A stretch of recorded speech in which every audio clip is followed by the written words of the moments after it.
Police complain के बिना किसी एक बातचीत के इनको ये पता लग जाता है कि वो मुजाहिदीन हो गया। ये गवर्नमेंट को करना चाहिए और ये बहुत ज़रूरी है कि अगर आपके घर से, जैसे इतने सारे कानून बन रहे हैं, उसमें एक कानून ये भी बनना चाहिए कि अगर आपके घर से कोई भी बच्चा अगर घर से गायब हो रहा है, तो जैसे आप पुलिस कंप्लेन कर रहे हैं वैसे जम्मू कश्मीर में भी ये चीज़ें होनी चाहिए कि अगर आपके यहाँ से कोई बच्चा गायब हुआ है तो उसे पुलिस कंप्लेन करें। पहला तो आप घर वाले ही उसके पहले सबूत देने वाले बन जाएंगे, अन्यथा अगर ऐसा कुछ भी होता है तो उनके पूरे फैमिली को अरेस्ट किया जाएगा और उनके खिलाफ़ कार्रवाई की जाएगी। ये पहली चीज़ गवर्नमेंट को कर देनी चाहिए ताकि आगे चल के कोई बड़ी घटना ना बन सके या बड़ी घटना ना हो, इसका बड़ा ख्याल रखा जाना चाहिए। और अगर आप बता देते हैं, मुखबरी कर देते हैं कि आपका बच्चा गायब हुआ है, तो पहला तो फैमिली वाले ही सामने आ जाएंगे और आपको डाटा मिल जाएगा कि इनके यहाँ का ये बच्चा है। और अगर इतनी देर में वो गायब हुआ है तो किसी न किसी से तो उसने कांटेक्ट किया होगा, वो भी उसके पकड़ में आ जाएगा। तो ये करना बहुत ज़रूरी है गवर्नमेंट को कि जो भी लोग मुजाहिदीन में शामिल हो रहे हैं या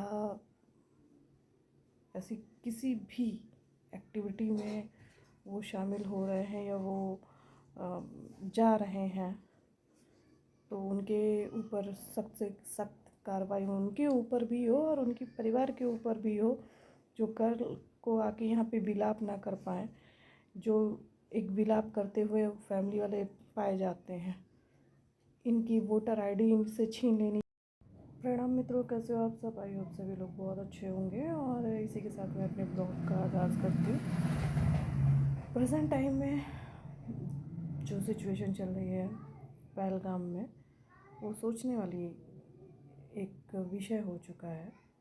और सबसे बड़ी बात तो ये है कि जो अपराधी हैं, जो मुजाहिदीन हैं, मुजाहिदीन का मतलब आप समझ रहे हैं, आतंकवादी जो मुजाहिदीन हो जाते हैं या जो उसमें शामिल हो जाते हैं, उनके घर वाले यानी उस जो मुजाहिदीन की बहन है, वो ये कह रही हैं कि हमें नहीं पता कि वो कहाँ गया। आपने उसकी पूरी एक लाइन सुनी होगी, तो उसने कहा कि वो कहाँ गया था उसका भाई, उसको कुछ नहीं पता। फिर कह रही हूँ मुजाहिदीन हो गया था, यानी इन लोगों की सोची समझी साजिश होती है, जो इनको पता होता है कि इनके फैमिली वाले कहाँ गए।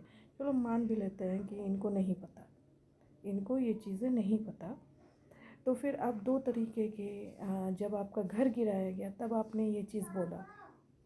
वैसे इनके लायक तो ये चीज़ें बहुत पहले इनको कर देनी चाहिए थी। ये जो घर गिराने वाला, ये जो बुलडोज़र वाला जो काम है, ये बहुत ज़रूरी था इनके लिए। फ़िलहाल जो भी हुआ, तो अब उनका ये कहना है कि उनसे कोई वास्ता नहीं है, कोई लेना देना नहीं है, कुछ भी उनका और उनके भाई के साथ कोई सिलसिला नहीं है। तो जब नहीं है तो इसका खबर आपने किसी को तो देना चाहिए था ना, कि वो मुजाहिदीन हो गया या वो घर से गायब हो गया। चलो यही मान लेते हैं घर से गायब हो गया, तो हमारे यहाँ अगर कोई घर से गायब होता है तो उसको ढूंढते हैं और हद से हद 48 घंटे के अंदर अंदर ही हम लोग पुलिस कंप्लेंट कर।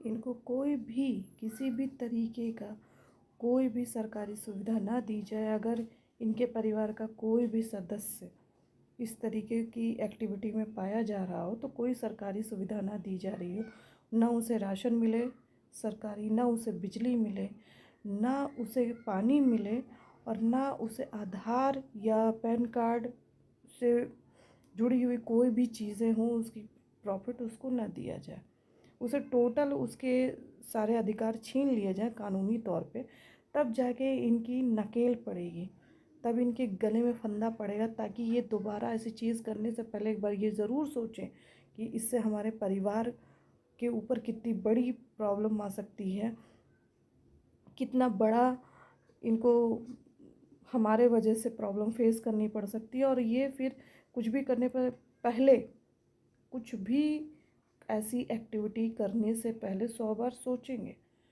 अगर ऐसी चीज़ें नहीं हुई तो यकीन मानिए ये बढ़ती ही जाएगी और बढ़ती ही जा रही है। फिर आ जाएंगे ये इन्फ्लुएंसर और यूट्यूबर कि नहीं, सरकार को ये नहीं करना चाहिए, सरकार को वो नहीं करना चाहिए। इस तरीके से तो बेचारे परेशान हो जाएंगे। तो परेशान उनके घर वालों से पूछिए जो विधवा हो गई हैं, उनसे पूछिए जिनके घर के कमाने वाला चला गया, उस बच्चे से पूछिए उसके बाप चले गए। बहुत सारी कहानियाँ हैं जो कि आतंकवाद से ही जुड़ी हुई हैं। आतंकवाद ने कोई एक दो नहीं, बहुत से घर उजाड़े हुए हैं। और इनको जेल में डाल के ना बिरयानी खिलाना बंद करना चाहिए। अब इनके खिलाफ़ सख्त कार्रवाई करनी चाहिए, वरना ये चीज़ें ऐसी ही बढ़ती रहेंगी और ये ऐसे ही कंटिन्यू रहेंगी। ये चीज़ें समझनी पड़ेगी।